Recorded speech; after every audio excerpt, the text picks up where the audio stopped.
हमारा मिल्की वे चमकते सूरज का घर है, जिसके चारों ओर 8 प्लैनेट्स परिक्रमा करते हैं, जो सोलर सिस्टम को बनाते हैं। क्या आपके लिए इतनी जानकारी यूनिवर्स और अंतरिक्ष को जानने के लिए काफी है? क्या हो अगर आपसे ये कहा जाए कि आउटर स्पेस की विशालता असीमित है?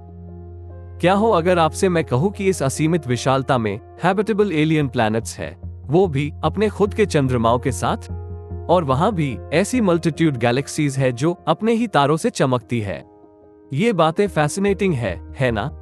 हमारा यूनिवर्स सिर्फ मरे हुए तारों या फ्लोटिंग रॉक्स का एक अंधेरा खाली पूल नहीं है, क्योंकि हमारे अपने सौर मंडल से आगे एलियन प्लैनेट्स और उससे भी ज्यादा बहुत कुछ मौजूद है। तो वो सब क्या है, बताएंगे आपको हमारे इस वीडियो में। Welcome to Orbit India.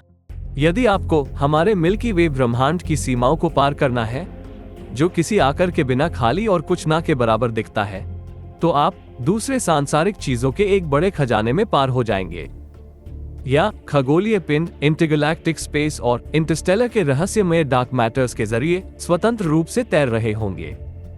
ब्रह्मांड की ऑब्जर्वेबल योग्य चौड़ाई लगभग 93 अरब प्रकाश वर्ष व्यास को ध्यान में रखते हुए खाली अंधेरी जगह में दुष्ट ग्रहों, तारों और गैलेक्सीज की मौजूदगी में कोई शक नहीं है।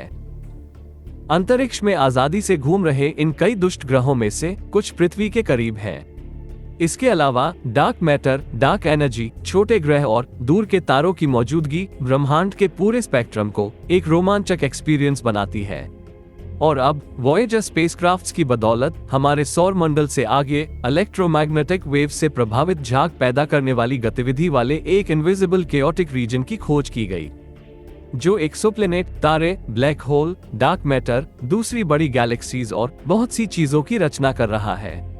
तो आइए इन सेलेस्टियल रहस्यों के बारे में गहराई से जानें। सबसे पहले बात करते हैं एक्सोप्लैनेट्स की। ये हमारे सोलर सिस्टम के बाहर मौजूद ग्रहों को दिया गया शब्द है। ये ग्रह एक तारे की परिक्रमा करते हैं, ठीक वैसे ही जैसे पृथ्वी सूर्य की परिक्रमा करती है। मिनी नेपच्यून और सुपर अर्थ सबसे कॉमन टाइप के एक्सोप्लैनेट हैं। वे या तो बड़े रॉकी प्लैनेट्स हो सकते हैं या नेपच्यून से छोटे गैस ग्रह हो सकते हैं। फिर ऐसे एक्सोप्लैनेट हैं जिन्हें महासागरीय दुनिया कहा जाता है, एक चट्टानी कोर के साथ और पूरी तरह से सैकड़ों किलोमीटर गहरे विशाल तरल महासागर से ढके हुए। आखिर में ठोस सतह वाले पृथ्वी या मंगल जैसे ग्रह हैं, लेकिन उनमें छोटे महासागर हो भी सकते हैं या नहीं भी। उनमें वायुमंडल हो सकता है। ट्रांसिएंट्स एक्सोप्लैनेट सर्वे सैटेलाइट, जिसे टेस्ट भी कहा जाता है, इसके आविष्कार के लिए शुक्रिया, जिसकी मदद से वैज्ञानिकों ने हमारे सौर मंडल से परे मौजूद 5500 से ज्यादा एक्सोप्लैनेट्स की खोज की है।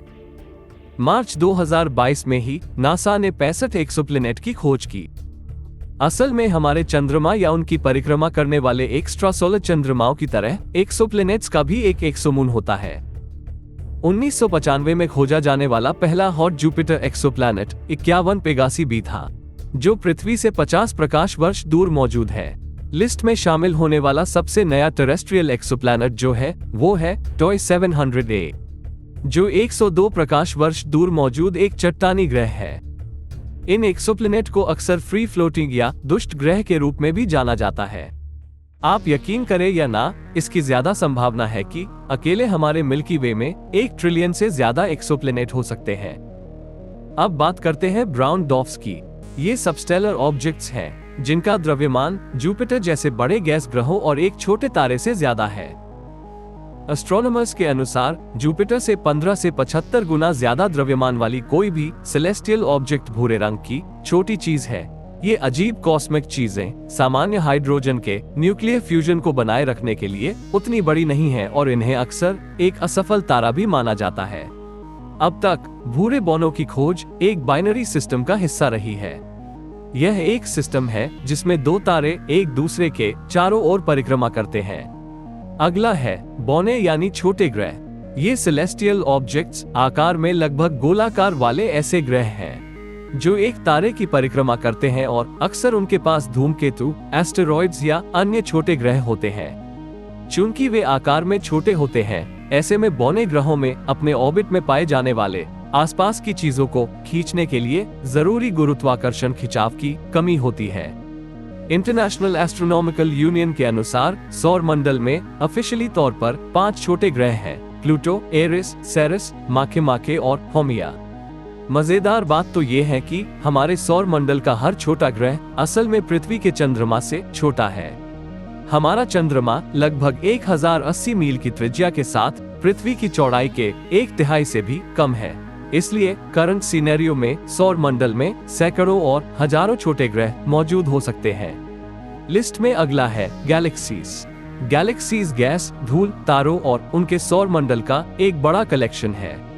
गुरुत्वाकर्षण द्वारा एक साथ बंधी हुई गैलेक्सीज शेप और साइज में अलग होती हैं।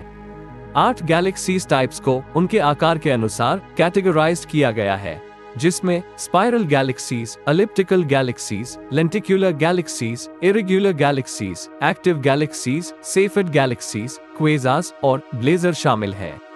जबकि सबसे बड़ी गैलेक्सी, जो 10 लाख प्रकाश वर्ष से ज्यादा चौड़ी है, उसमें खरबों तारे होंगे। सबसे छोटी गैलेक्सी में कुछ हजार तारे हो सकते हैं, जो सिर्फ कुछ 100 प्रकाश वर्ष तक फैली हो सकती हैं। और जहां तक गैलेक्सीज की उम्र की बात है, तो वो करीब बिलियन साल पुरानी है। हालांकि कुछ गैलेक्सीज ऐसी भी हैं जो लगभग ब्रह्मांड जितनी 13.8 अरब साल पुरानी है। एस्ट्रोनॉमर के मुताबिक सबसे युवा गैलेक्सी लगभग 500 मिलियन साल पहले बनी थी।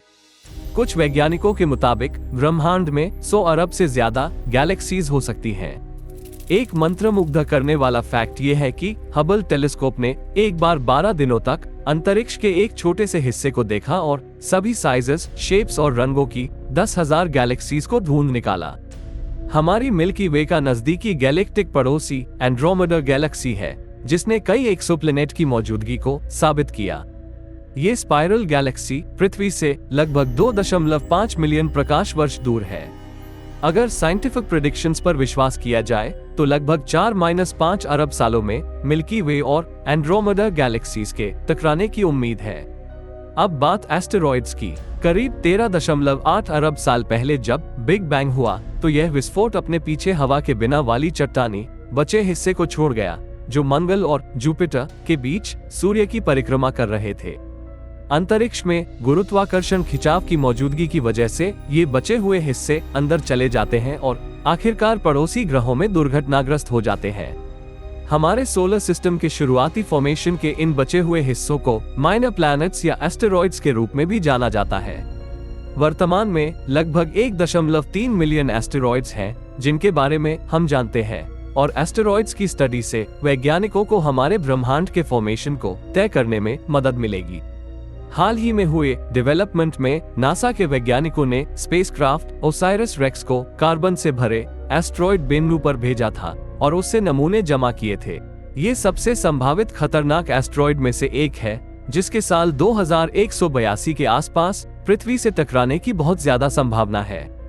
बेन्नु अपने इक्वेटर पर करीब 1/3 मील चौड़ा है और इसे हमारे सौर मंडल के शुरुआती दिनों का एक प्राचीन बचा हिस्सा माना जाता है, जिसमें 4.5 अरब साल से ज्यादा का इतिहास भरा है। मजेदार बात तो ये है कि मैं एस्टेरॉइड बेल्ट में सभी एस्टेरॉइड्स का कुल द्रव्यमान पृथ्वी के चंद्रमा से कम है।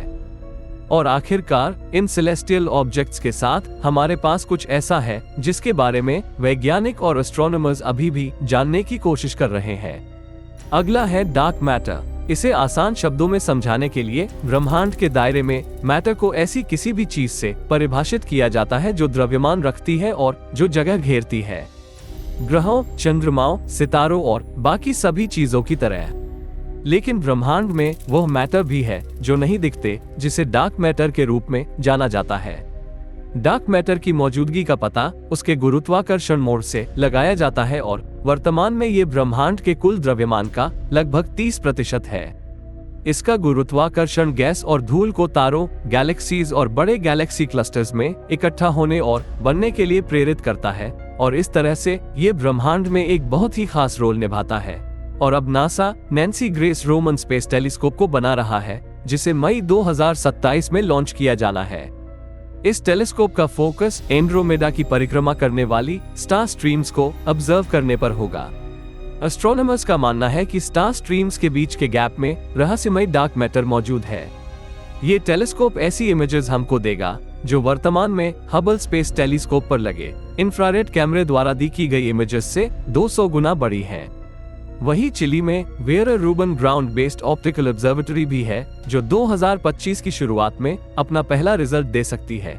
इसका एक मुख्य वैज्ञानिक लक्ष्य डार्क एनर्जी और डार्क मैटर की स्टडी करना है। तो क्या आपने कभी सोचा है कि हमारे आखिरी ग्रह नेपच्यून के बाद और क्यूपर बेल्ट से बहुत आगे बाहरी सौर मंडल के खाली जगहों में किसी का घर हो सकता है?